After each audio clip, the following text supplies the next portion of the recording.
This is my cancer story. Everyone's story is different. We're all here with our different stories. Sometimes it's not always about cancer, but it can also be about the things that are going on in your life when you get a cancer diagnosis. For me that was true, but it was also what I found out afterwards that was important as well. Getting through always depends on not only your own state of mind at the time, but the support that you can also access if you've got friends or family, or if you don't have friends and family, or church, or everyone needs supports. And as Ganesh said, sometimes you can feel guilty if you're very independent. You don't like to ask for help, and you feel bad that everyone's helping you. But that's the time of the life when you really need it. I was quite blessed to have a lot of support from friends and a good network, so that was really good, but it was still a bit of a hard slog. So it was 12 years ago since I had my cancer diagnosis at the age of 46. I had ovarian cancer and uterine cancer, so I had the two at the same time. I have 3 sons who are men now, and at the time they were 13, 17 and 20. And even though they were a bit older, it was still really hard on them. They didn't, boys, they didn't really understand. I'm also a nurse, and I was doing shift work, so I was working night shifts and all sorts of things with the babies in the neonatal unit. At the time, my middle son was also recovering from an accident. He was hit in the head with a log and had a subdural hematoma and needed neurosurgery, so that was going on. My father had just been diagnosed with bowel cancer for the second time, and my youngest son was having trouble with a shunt in his head, so he also needed neurosurgery. So it wasn't just my cancer diagnosis, it was everything else that was going on as well. And sometimes, this sort of gets in the way of our lives. The last thing on my mind, obviously, was any symptoms, which were quite vague. Of course, tiredness, excessive lethargy. My friend said, can you help me with my son's 18th? And I'm like, yeah, sure. But I was like, I've got no energy. And I thought, I'm just working night shifts, or I'm a busy mother and that sort of thing. And I had abdominal pain, bloating, and increased abdominal size. I felt like I was about 6 months pregnant near the end. I lost my appetite, and obviously all the symptoms that we all know. Started feeling full, even though I'd only eaten a small amount of food. And I had this weird, I've never heard this before, but I had this weird intense pain for about 2 minutes every month. And I sort of put it down to the fact I might have been ovulating at that time, but it was just intense. I thought, I'm going to have to go to a hospital, but then it went away, so I don't know what that quite was. But yes, I was a busy mother, I was a nurse. I thought maybe I'm lactose intolerant. I was trying to work out what the story was, or iron deficient. So in the end, I went to the doctor. And but ovarian cancer was definitely not on my radar. 2 weeks after I saw the GP, I had an ultrasound, and they found a mass in the left ovary. A further 2 weeks later, there seemed to be no rush, that I had a CT scan. By then, my tumour had increased in size by 2 centimetres, so it was now 19 centimetres. It was quite large. There was talk of it being a fibroid because it was large, so I thought, okay. But it took 4 weeks before I ended up having surgery. But by then I could barely eat a Dutch cracker. I was like struggling to eat anything, and I had a lot of pain. I did feel a sense of urgency, and then after my surgery, my surgeon told me that the casing around the tumour was really flimsy and it had all burst during surgery. And I'm thinking, what if that had burst, inside me at the time? So I thought, oh gosh, I'm glad we got it out when we did. Therefore, I need chemotherapy to lock up the cancer cells. I was given the percentages and the choices by the oncologist, double agent, carboplatin and paclitaxel, or the single agent with carbo. so I just chose to have the carbo. Didn't really want to lose my hair, but you know. But anyway, I went for the carbo. I thought, well, I'll just go for that. I finished 6 cycles of chemo on Melbourne Cup Day. So Melbourne Cup Day is always a big day where I think, right, that was my day. I finished. So it's funny how you associate with certain things. But going through chemo, I did really struggle with.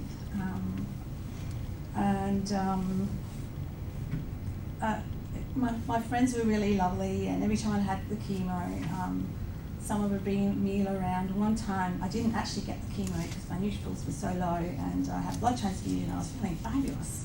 I thought, oh, a meal and I'm feeling great, but I felt really guilty. But it was like running a marathon, and I know I probably had it easier than so many people here.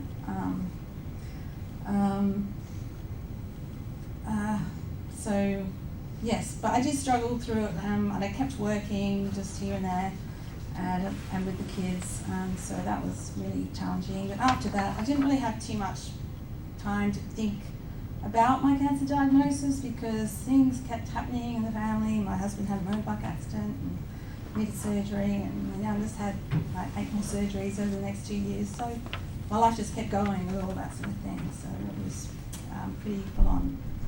My follow-up, I was having 6 monthly checks for 5 years, and then yearly for at the 10-year mark. I was followed up for a long time, mainly because I had synchronous tumours, ovarian and uterine at the same time.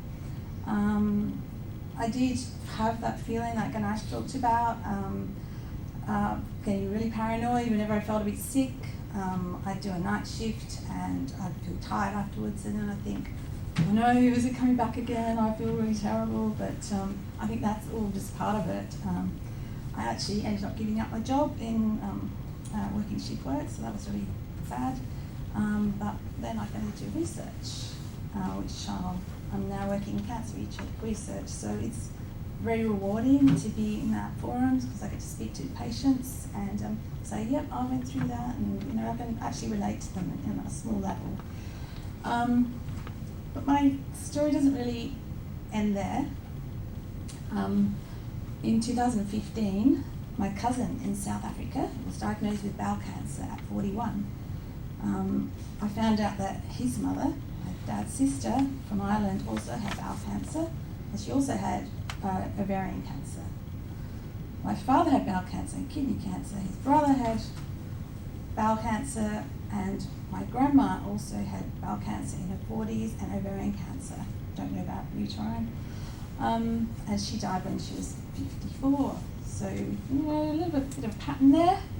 My cousin was tested and found that he was positive for genetic mutation. Now, it wasn't BRCA 1 or 2, which is very well documented. It was Lynch syndrome. So it's DNA mismatch repair gene mutation, which is sort of similar to BRCA, but it's not. So there's a few different types that you can get in Lynch syndrome, MLH1, MSH2, and that sort of thing.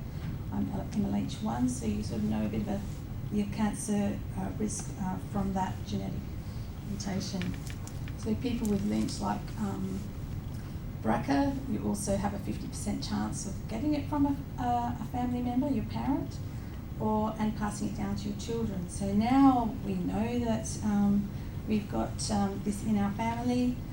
A lot of us have been checked. I'm one of 4 children, and myself and my sister are found to be positive, and my other brother and sister are negative. So it's really good to find out who's positive and who's negative, so we don't have to worry about their children. And I've got 3 children, and 2 of them have been tested. The other one doesn't really want to know about it. But 2 of these 2 are positive as well. So at least we can keep a close eye on them. For the girls who are positive, they have a high risk of uterine and ovarian cancer. So it's really important to know. And my niece has been found to be positive, so really, at least she's aware. It's nothing to really worry about. We've got to give it a heads up.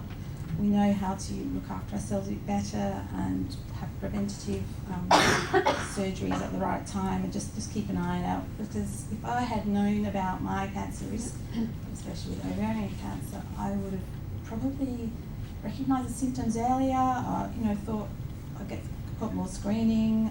But it is nice to have a bit of a warning. Yes, but most families with Lynch have a cancer pattern, and in our family it's more bowel cancer, kidney, and the gynecological cancers.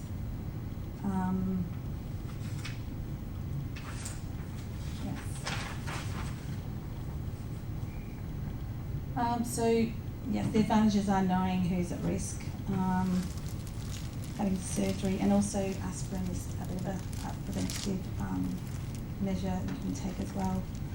I think that's really all I wanted to say. That make sure you all know your family history. It's quite difficult sometimes with families living overseas, like ours was, blended families.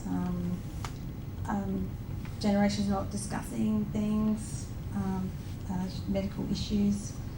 I think that's all.